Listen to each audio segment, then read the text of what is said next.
Hi everyone, so I'm back with a great off-campus opportunity, and this is one of the biggest off-campus opportunities of this year. So if you don't know by now, Meta has just started hiring for software engineers, university grad. So this is a great opportunity for all of you guys that want to crack Meta, because of course I don't need to tell you Meta is one of the best companies to work at with some of the best pays, perks, and other incentives in the industry. So in this video, we'll be talking about the role, we'll be talking about the requirements, we'll be talking about the eligibility, and of course, I'm going to give you guys some tips on not only how to get your resume shortlisted, but how to crack the interviews as well. So everything that you need for cracking this role, for cracking Meta, is going to be within this video. Make sure that you watch the complete video and then apply ASAP. The link to apply is going to be in the description box. And if you're someone who's having difficulty in off-campus placements, if you're having difficulty in getting a call back, or if you don't know how to prepare, you want to crack the top companies, but you don't know what is the right way that you should take, then you can connect one-to-one with me, where I will personally guide you, mentor you, and make sure that you have all of the skills required to crack your dream product-based company. So you can connect one-to-one with me. The link for that is going to be in the description box. All right, coming back to this opportunity, like I said, Meta is hiring for software engineers, and it's a very recent opening. But again, a company like Meta, they will receive a lot of applications. So you need to make sure that you apply ASAP. Whenever you see this video, just listen to the complete video, all of the things that I've mentioned, make the changes in your resume, and then apply ASAP. The point that I'm trying to make here is, do not postpone it, do not procrastinate it. You have to apply ASAP because Meta gets a lot of applications. Okay, now let's talk about the eligibility first. So it's for university grads, so it's like a university grad hiring sort of, which means that if you're a recent graduate, meaning if you have already graduated, then of course you can apply. If you're a 2025 grad, you can apply. Or if you're in your bachelor's degree currently, then also you can apply. Meaning if you're currently enrolled in a bachelor's degree or you already have a bachelor's degree, then you are eligible to apply. Okay, that is pretty much the eligibility, which means that pretty much everyone is eligible, whether you're a recent graduate, whether you're a final year student or pre-final year student, you can apply. The only cap that they've put is that before joining Meta, your degree should be completed, which makes it more preferable for final year students or recent graduate. Okay, but this is the eligibility. If you're either in the process of obtaining a bachelor's degree, meaning you're currently enrolled in a bachelor's degree, or you are basically already having a bachelor's degree, you are eligible. My suggestion to you is, if you're a final year student or a recent graduate, go for it. Make sure that you apply. This is a really rare opportunity because we haven't seen Meta hiring in a long time. Okay, so it's a great opportunity. You have to make sure that you apply for it. Okay, talking more about the roles, so it's like a basic role requirement. As for software engineer, the basic roles that you have, they are not looking for any particular tech stack, which is the same case for any product based company. Whenever you see opening of a product based company, they are not looking for particular tech stack. All they're looking for is that you have good, decent, generic skills. What do I mean by generic skills? I mean by generic development skills, generic coding skills. You're good in development, you're good in coding, you're good in problem solving.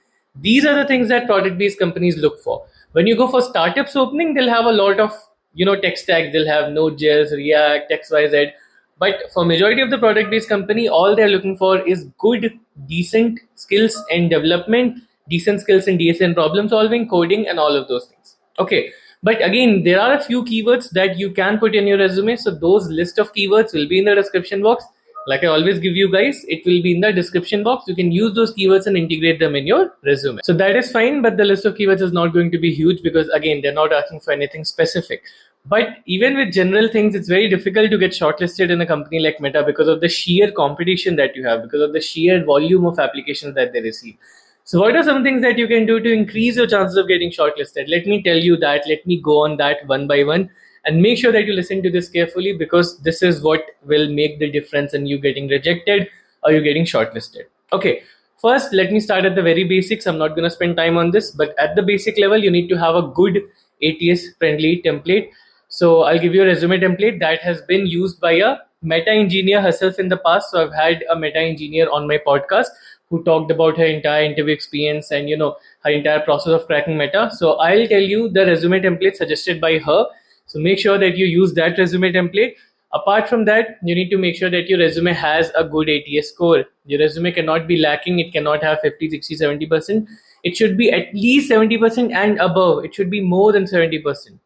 Okay, because they will have checks for ATS score. So if your ATS score is less, If you have any issues which brings down your ATS score, your resume is going to end up getting rejected. So you have to make sure in the resume template, I'll provide you that in the description box, and you have to make sure that you have a good resume ATS score. So you can use a couple of websites like Resume Worded, Enhance CV. You can pretty much choose any website that you want, and of course, websites will tell you different. One website will tell you X score, one website will tell you Y score. So what I always tell you is that take an average of everything, and the average should also be above 70%. Okay, because the fine tuning is different for every tool, and every company's tool fine tuning is also different. That's why it's important that you take the average out of everything. Okay, so this is the basics only. Now let's get to the content of your resume. So as for the content of your resume, if you have a full stack project, this is something I repeat in all of my videos, but if you have a high quality full stack project with AI integration, it is going to take you so far. It is going to take you so far in your life, in your career. You need to have absolutely one full stack project with AI integration. Again, the tech stacks, there's not a lot of focus on because it's for fresh grads. There's not a lot of focus on tech stack. It can be React, it can be Node, it can be Spring Boot, it can be Angular. Whatever tech stacks you're using, it is completely fine, but the project should be of high quality. That is the main thing. The project should be of high quality. What I mean by high quality is that it should have certain features. First, it should have a unique feature. It should have a unique name. Don't give it a generic name. Don't put clone project. Okay, especially if you're going for a company like Meta, you need to make sure that you've given your project a unique name. You've given your project some unique features. You've deployed your project. And this is very important. Deploying a project is extremely important. I've mentioned that in numerous videos, but still I see a lot of people do not deploy their project. You have to make sure your project is deployed and the GitHub code link is given. At the very least, suppose that if you want to go today, at the very least, suppose you're not able to deploy it or you don't have enough time for deployment, at the very least, just record a demo and put it somewhere in your GitHub. And then you can give the GitHub link. But there should be a demo or there should be a demo link. Either one of these things should be there. The best case scenario is that you've deployed the project and then given the link to that deployed project. That is unbeatable. Once you do that, your project is going to be unbeatable. Because if you put 2-3 lines and the person reading your resume just reads that versus the person goes through your entire project, there's going to be a lot of difference. So if possible, deploy your project. At the very least, at the bare minimum, you can record a demo video and then put it in your GitHub. If the project looks good, they might watch it. Okay, but again, it's a 50-50. But if there's a demo link, 100% they'll click on it and they'll go to it and they'll basically experience it. So my point is, the first thing, have a high quality project. Make sure your project is high quality. Make sure your project has a proper front end, proper back end, proper databases, proper connections, REST APIs, and the best part, make sure your project has an AI integration. Again, this is something that I keep on repeating. See, every company wants to be a part of the AI race. Every company wants to integrate AI into their projects. You should be doing the same. You should be integrating AI in your projects, even if it is something as simple as calling Gemini API, generating an image, generating something based on a prompt, summarizing something, whatever it is, just add a AI integration feature in your project. That itself is going to take your resume very, very far. Okay, so deploy your project, make a good project, and make sure that your project has AI integration. If you don't have enough time for it, it is fine, but for future references, keep these things in mind. Now, apart from your projects, what other things matter for a company like Meta, Fang, or Amazon, these sort of companies, Microsoft sort of companies? One thing that really matters for these companies is your problem solving skills, your DSA skills, right? So how do you showcase that from your resume? Of course, in the interview, they'll test that, but how do you showcase that right off the bat? You need to put coding profiles in your resume. I review a lot of resumes, right? And in a lot of resumes, I see people don't put their lead code. People don't put any coding profile. There's nothing about DSA in their resume. That is something that should not be happening. Absolutely put your lead code at the bare minimum. Put your lead code in your resume. And even many times people put their lead code, I go on it and they have 30 problems solved, 20 problems solved. Should not be the case. Focus on DSA, guys. If you want to crack the top companies, focus on DSA. You need to have around 400, 500 problems solved. Okay, so give the link to your lead code and then have one line in it also in your resume. Put one line in your resume as well, like solved XYZ problems on lead code, GFG, code forces, etc. So you can say solve 500 plus data structures and algorithm problems used in XYZ platform.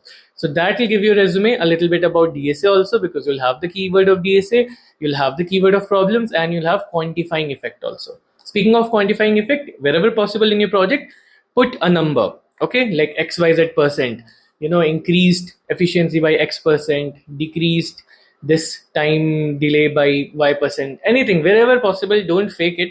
Wherever possible, add it. There's one thing that I always suggest that anyone can add, that is covered 90% of test cases using XYZ testing framework. Because of course, you need to be doing testing. If you're going to be a developer, you're going to be doing testing, right? So this is one line. If you don't have any quantifying numbers in your resume, you can put at least one line that covered 90%, covered 80% of test cases using XYZ framework, whatever the framework is, JUnit, Mockito, TestNG, whatever, it doesn't matter. Okay, so put a good coding profile. This is something that is going to be very important, especially if you've taken part in any coding competition, gotten a good rank, you're a knight on lead code, you're a guardian on lead code, you're expert on code forces, even if you're a specialist on code forces, whatever you have good ratings, put it in your resume. You have to showcase that because these companies care a lot for problem solving. So it's mandatory. If you don't have it, it's completely fine. But if you have it, showcase it. Apart from that, if you've taken part in any hackathons, if you've taken part in, any hackathons or any national level coding competition, any open source competition, anything like that, and you've gotten a decent ranking, you've gotten past a few rounds, or you performed well, you performed decently, again, you can mention that in your resume. Which is why I always suggest every resume should have an achievement section where you can put these things, right? Because whenever recruiter sees this, they will get impressed. They will know that you spend your 4 years of engineering, you spend your whatever years of your bachelor's degree in doing something, in practicing, in getting hands-on experience, and not just, building boring projects. So every resume, try to put an achievement section. Everyone should have an achievement section in their resume. So once you do all of this, you'll have a great chance of getting shortlisted. Now, as for the referral, again, referrals can work here. And if you know someone in Meta, you can ask them about the role ID. You can ask them to refer you. That is fine. But don't wait for too long because these openings close very quickly. So if you're connected with someone, you know someone from Meta, you can ask them for referral. Completely fine. That is something that will help you only. But even without that, it is fine. You can apply without referrals also. But don't wait too long in the hope of a referral. Okay. Now, talking about the interviews are Meta are not going to be easy. You're going to have a variety of things. Of course, you're going to have DSA. You're going to have, your resume related questions. You'll have a variety of things. So what I'll be doing, I'll be giving you guys some interview experiences in the description box. With those interview experiences, you will get to know what the interview process is going to be like. So you'll be ready, prepared for the interview accordingly. Okay. And if you have time and if you haven't already, go watch the video that I have recorded with a Meta engineer. So you can watch that video. It's a great video. It will give you a lot of insights. Okay.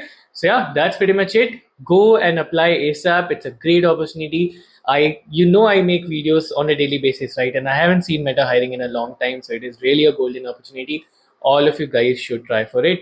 Check the description box out for the links and everything else. All of the details will be there. And if you need any help, you can connect one-to-one with me. The link for that again is going to be in the description box. So yeah, that's pretty much it. Make sure you subscribe and stay tuned for more videos.